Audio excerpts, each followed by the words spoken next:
Big city living. All right. So cities, the cesspools of a nation, right? Now, granted, a lot of things can get done inside of cities in the typical sense, right? There's a lot of people there. There's a lot of networking. There's a lot of connections. There's a lot of just overall meeting that can be done, right? You go to the city to get wealthy as a young individual, and you retire to the country for some peace and quiet, right? For the majority of the time, historically speaking, most people lived in rural areas.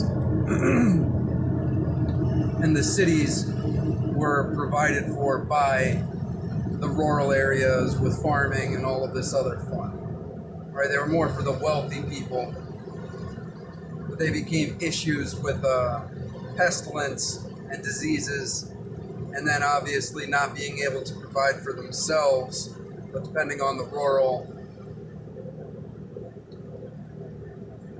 they were subject to being sieged and all of this fun. They became a target. So then, of course, you had to militarize. You had to control who came in and who came out. You had to erect mass structures, right?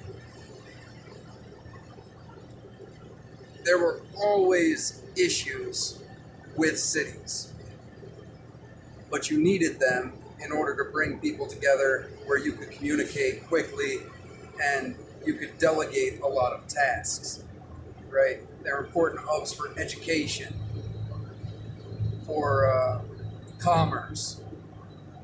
You were able to delegate from cities. But now we live in the velocipedic age, where there is constant communication.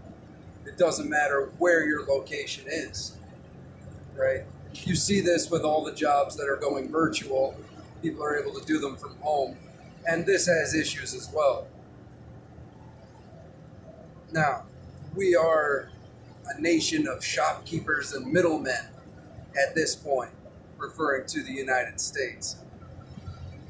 The whole thing that we created this consumer society to deal with the excesses of the industrial and agricultural revolution.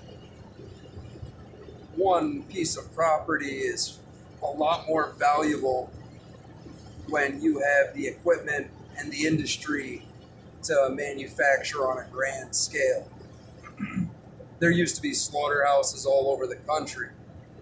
This isn't the case anymore. There's about a dozen of them that produce some 80 to 90% of the meats consumed, at least in the beef industry.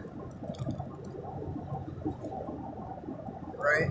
So you have commercial farming and commercial land monopolies, and you have created a population of renters, or at least owning property on such a small lot that it would never be self-sustaining, in the sense of having its own water, its own power, its own agriculture. So we rely ever more on corporations and the state. If you live in a city, you are dependent on that city. Now, the psychological impact of a city is not necessarily a healthy one. See, you're surrounded by people all the time. This kind of makes you feel less significant, as well as paying less attention to all of these strangers. There's a lot more people, but there's less familiarity with those people. In a small town, everybody knows everybody. In a village, they definitely do. Tribe, obviously. But big city living, this is not the case. It's dog eat dog. This plays a huge role on the psychology of individuals who have spent their entire life, or especially their youth, in booming metropolis. It creates a sociopathic bent, right? You're not involved personally with any of these people that you see all the time. They are just faces. And you see this in the harshness of city people compared to country people, where you get a wave and a smile and a hello, how's it going, right? In the city, it's head down or straightforward. You try and avoid other people. You don't look around and see the smiling faces of your neighbors, at least not the majority of your time. Then you have poverty and crime, which everything is done in almost restricted areas. If you look at the statistics on it, poverty and crime go hand in hand. And they're usually set up in different areas where it has the lowest requirement to live, right, for natural reasons. You're not going to have a whole bunch of illegal criminals living where the millionaires and billionaires, they price them out. What was it? Blockbusting. Or you see like Detroit, you had the white flight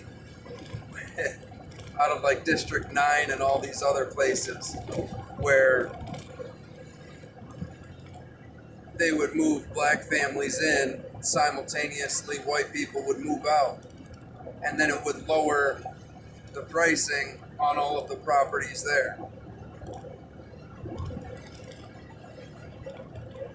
Now, why are so many people in cities so liberal?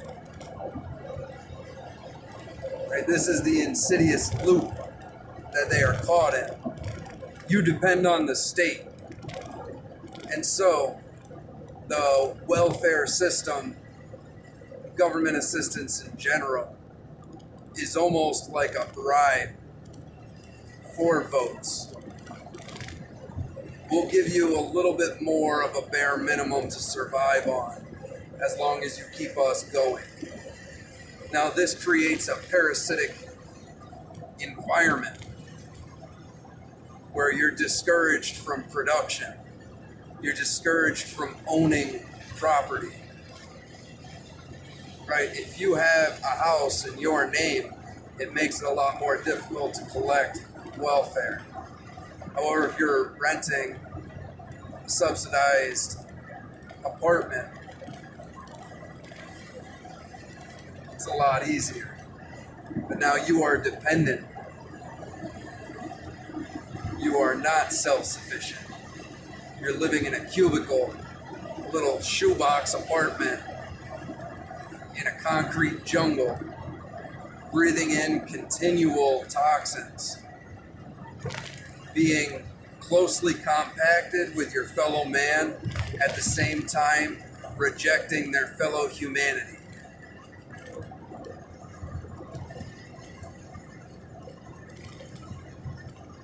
Now, the systems that are in place to keep civility in cities is a very fragile thing indeed, depending on electric, depending on water, sewage, the supply chain that brings things in. Right? A city is a many-mouthed beast. There's a lot of stomachs. There's a lot of power. There's a lot of waste. There's a lot of garbage. There's a lot of inner hostilities. And if one of these things go, it is detrimental to the inhabitants. This is a fact. Now, I grew up in Philadelphia, and it wasn't ideal. We didn't live in the projects. They had a split house, my parents. But it was in Olney, which is not the most friendly area. We'd gone to church in Kensington. This was in the 90s, from 91 to 2001. And so there's obviously a horrible drug epidemic. I used to just think people were tired. I was like, man, everybody's just tired, falling asleep in the middle of the street. Bunch of junkies nodding out. You call the cops, they might show up hours later. My neighbor across the street was a drug dealer, got into a fight with some younger guys, and they broke a crutch over his head. Their dogs were running up and down the street, and it was a huge scene. And he laid in the street. Everybody called the cops, nobody showed up. Police showed up like 4 hours later. An ambulance showed up and scooped him probably about 45 minutes after the incident.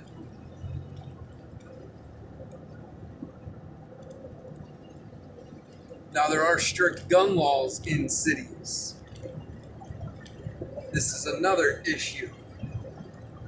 You've created a population of victims and a starved, sociopathic mindset of criminals or people who act out of desperation. Not to mention the horrible educational system that exists there within, the lack of practical skills.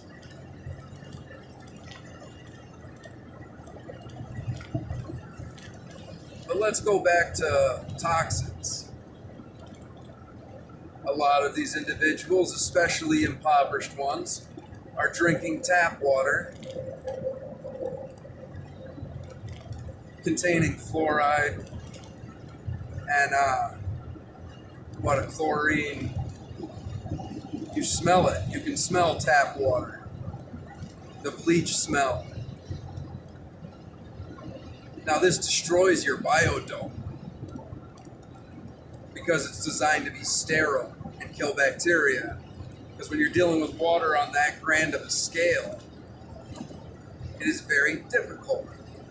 Not to mention the calcifying of the pineal gland. But that's a whole nother thing.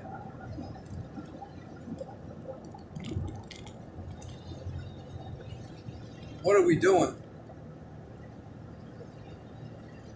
If you're in a city, get out. You see this behind me? All this green?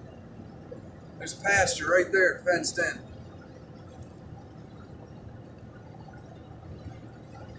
Because they're ticking time bombs in a very real way. Like all of this, it's not set up to last. We have a very fragile electrical grid. We have a very fragile supply chain. We have a very fragile currency.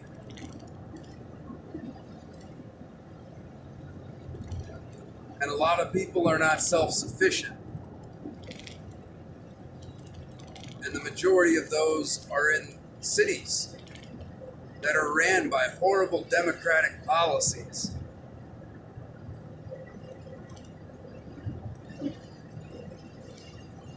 Now, this isn't just about bashing democratic cities, just the whole formula as a whole. It's terrible for the environment. It's terrible for the psyche.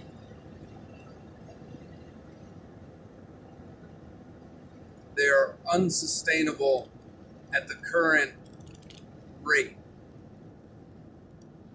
Now, there's a lot of room for change. There's a lot of room for improvement. A lot of things that can be done and should be done. For some reason, they don't seem to take precedence. It's almost as if they're actively being avoided.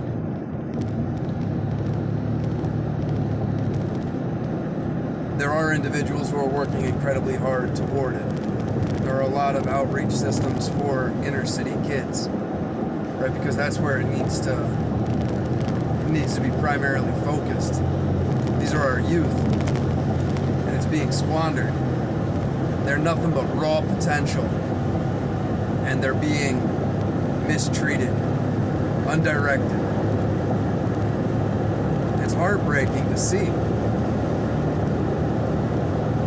and then they grow up to be demonized.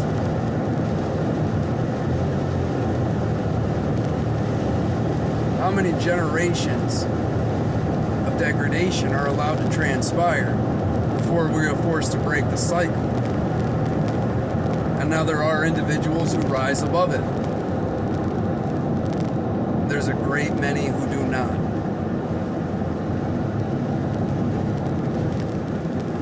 And there are a lot of ways to inform people, to teach them self-creation. But it's definitely not happening in the schools. It's not being promoted in the mainstream narrative. And that is deplorable.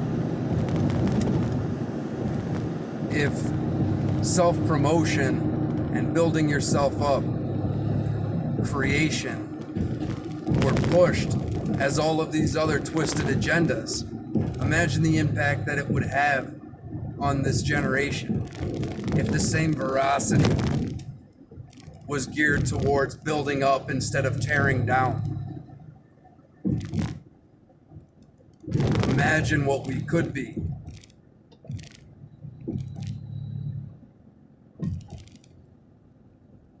Why are we doing this? Why are we allowing this?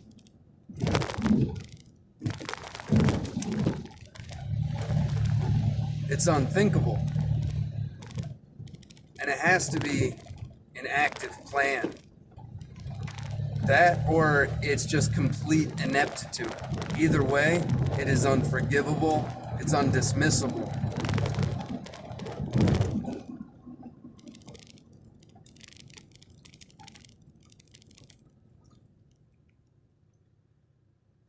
We have to do something about it. It is very, very important. But hey, just a guy with a phone, you know? That's my thought on it. There's obviously a lot of issues with the impoverished individuals in the country. There are drug issues with it. There's a lot more drunk driving that ends in lethality, right? Because you have twisting roads and freedom to drive. So, there's a lot of issues all around this country, but I feel like the cities are really asking for it. And it's going to be a pivotal thing to redo the unsustainable system that is currently in place. Because say what you will, the country has its problems, definitely. But if the power grid was done, this food supply was done, anything happens like that, the country is definitely the place to be. We have more in common with each other than those that want us to fight. Let's remember this always. Don't demonize the people in the cities because you don't understand them. And if you live in a city, don't demonize the country bumpkins because you don't understand them either. We all need to pull together our strengths.